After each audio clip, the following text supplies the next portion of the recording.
on, everyone? It's Kyle Henderson along with Coach Sean. Coach Sean has his own YouTube channel. Definitely check out Coach Sean, Just My Humble Opinion Sports. Still getting going, but we're going to dive right into it. I wanted to bring on Coach yesterday, who had King Mack announce that he is committing to Alabama. Coach, what is the impact of King Mack joining Alabama? Listen, this impact is great.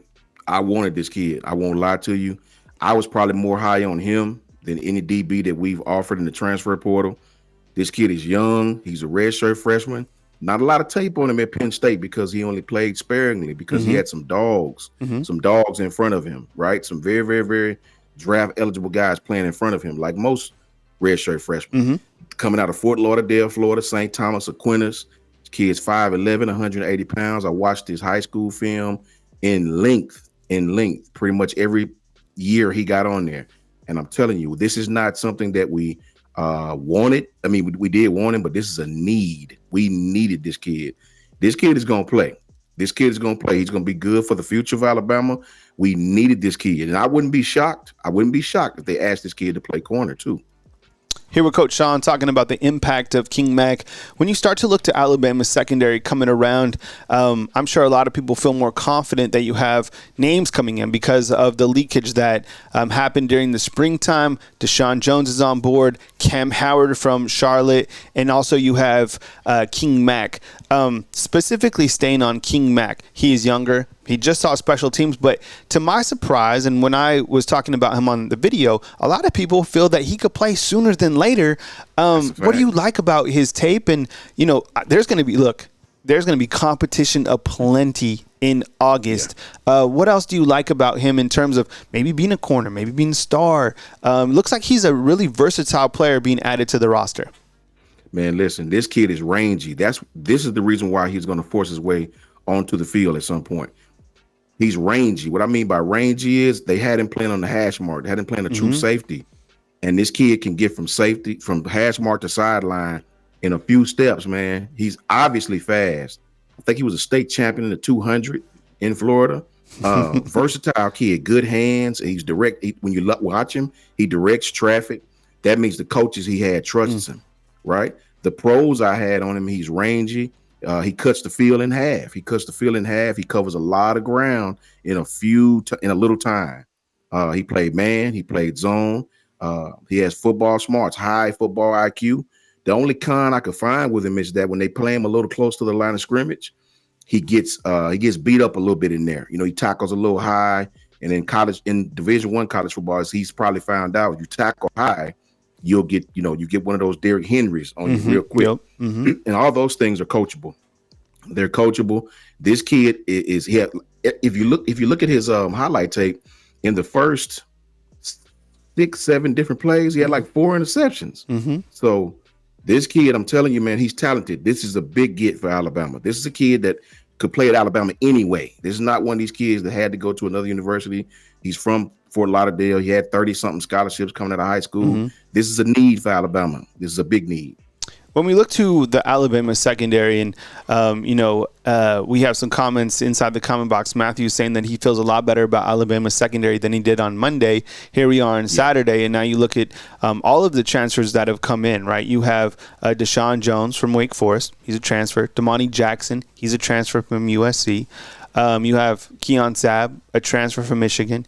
You have a transfer in Cam Howard from Charlotte. You have a transfer from Penn State and King Mack. So it's been amazing to kind of see the transfer portal and how they've utilized bringing in names. They've also brought in 2 coaches to coach up the secondary, and that is Mo Lindquist and Colin Hitchler. Hitchler will work with the safeties, Mo Lindquist kind of the overall secondary and the corners. And I think sometimes when we think about the coaching staff and the coaching detail, I like what Alabama did in that aspect. And I think Mo Lindquist specifically is a high-level coach. I would assume that he's not going to be here long because once you get an idea of just what he brings to the table, he is going to develop these players quickly. And just because these transfers are coming in, that doesn't mean that Xavier Brown, Jalil Hurley, Jalen Mbakwe, that these guys are reserves. Like, they are that talented that even though these guys have actual playing experience, there's going to be competition, and the coaches are going to be able to develop them. Coach, what do you think the impact of Mo Lindquist specifically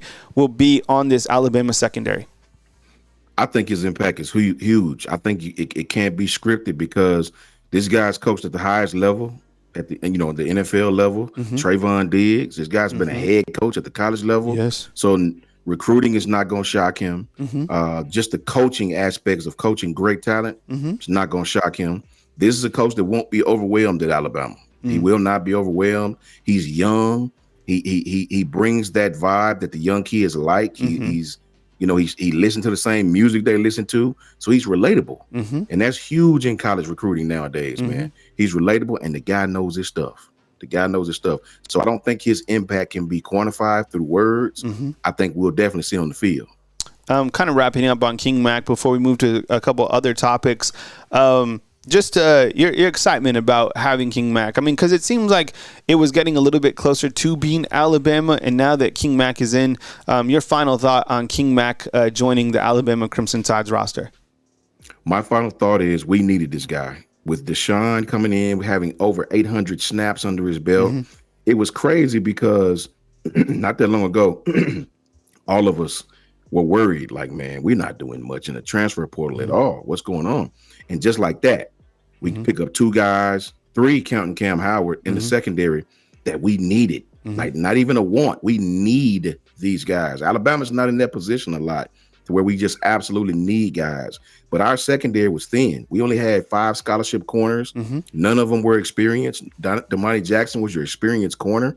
So to have Deshaun Jones with over 800 snaps, that is amazing. And to bring in King Mack, a kid that is young, talented, could have went anywhere.